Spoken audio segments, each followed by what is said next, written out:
Welcome back to the Talking Hedge. I'm Josh Kincaid, capital markets analyst and host of your Cannabis Business podcast. Today, we're going to take a look at a report from Headset based on basket penetration. So this report's looking at a couple of metrics to give us an idea about consumer behavior. So the basket penetration report will look at how frequently certain product categories appear in individual purchases and how frequently those categories appear altogether. So we're going to start off with a snapshot of the U.S. and flower is still dominant, just shy of about 50% of the total basket penetration. And 65% of the time, it's the only item in a purchase in a basket.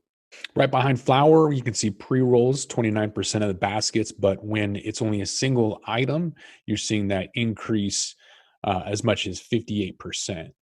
So previous to COVID, we saw that edibles had a decent basket penetration. About 1 out of 5 baskets have an edible, but less than 39% of edibles are a single category item. But it's worth noting that the observations with vape pens and concentrates have a lower basket penetration, but a higher single category basket percentage. Beverages stand out, especially during COVID, as the most frequently add-on product.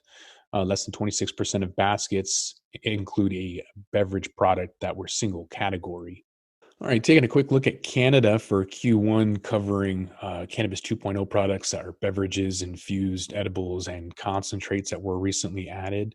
You can see that flower is even more prevalent, 61% and 75% of single category baskets. Pre-rolls, just like in the US, you're seeing a little bit over 30%.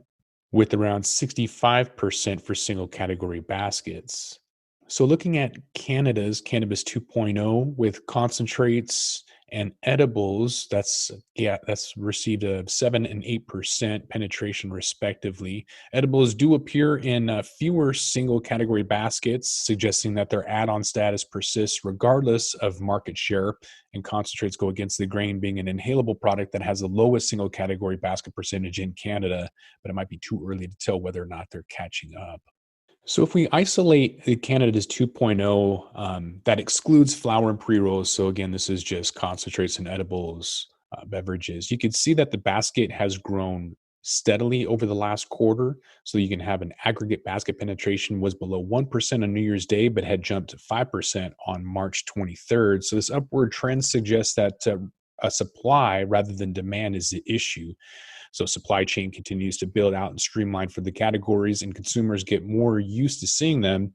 You should expect those numbers to grow. So if Canada mirrors the US cannabis industry, then the aggregate basket penetration of these categories should hit 10% before plateauing. That's assuming the general population wants a maximum of 10 milligrams per package. I think that's incredibly low. So you can see from the basket penetration breakdown that flower is in more baskets. So it went from 48 to 51%. Pre-rolls are a bit down. And so I think that a lot of people are stockpiling ounces in flower, but not actually smoking it. So pre-rolls were kind of a puff pass situation, something you get as a matter of convenience. But if everyone's working from home, you can use whatever apparatus you want. So you can see that vape pens, edibles, and concentrates have also seen a bump, which makes sense given that sales have gone up significantly overall. Edibles actually saw the most increase in basket penetration, which is perhaps not that surprising given that the quarantine involves plenty of snacking. I also think it's that people want to try something that's going to last a lot longer. They have anxiety. They want something that's going to alleviate that anxiety all day. And maybe a 100 milligram beverage is something that would do that for them. We're going to do a video about pre-roll automation. Haven't done one in a few months, but there's been a lot of machines in the last couple of months that have come out. So I didn't really do a video recently because COVID is taken a lot more precedence. There's not as much demand, but pre-rolls are far and away the most commonly bought item with flower in both the US and Canada. So while this makes sense in Canada that they're the only other category available until recently, the US has slightly higher attachment. The attachment rate to flower for things like edibles, concentrates, and vape pens is significantly higher in the US, where those products have been available for several years more than Canada.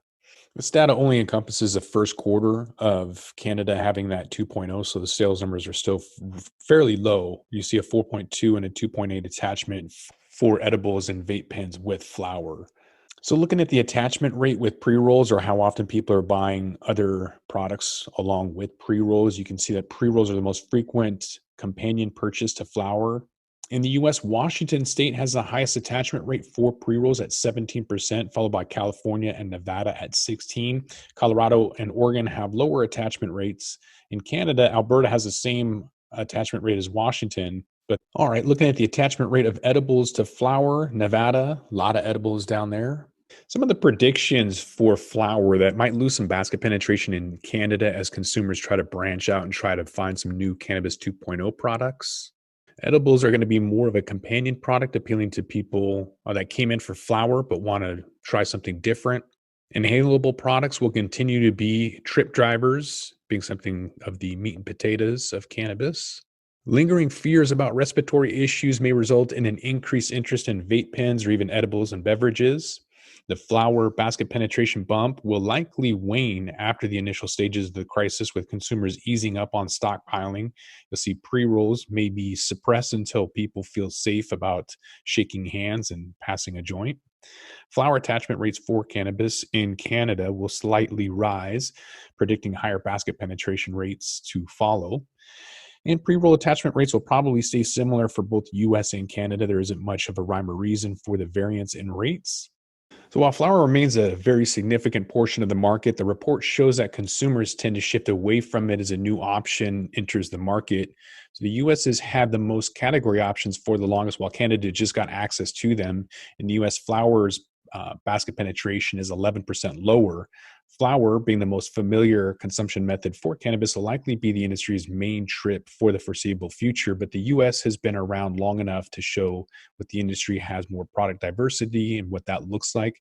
So Canada will probably follow suit in the same pattern. So looking beyond flower, inhaled products will probably have the potential to be those trip drivers, even pre-rolls. So while they appear alongside flower quite frequently, they have plenty of single category baskets. But especially with the pandemic we're wrestling right now, you can see that the future could be non-combustible products like vape pens and edibles. So while other categories have relatively insignificant basket penetration as of right now, there's always potential for them to become add-ons. So the main takeaway here is that non-traditional cannabis products will catch on and relatively quickly. The US has only 4-year head start on Canada after all. So with that, we're going to roll this one up. I'm Josh Kincaid. This is the Talking Hedge. Don't forget to like, share, and subscribe, or don't, and I'm out.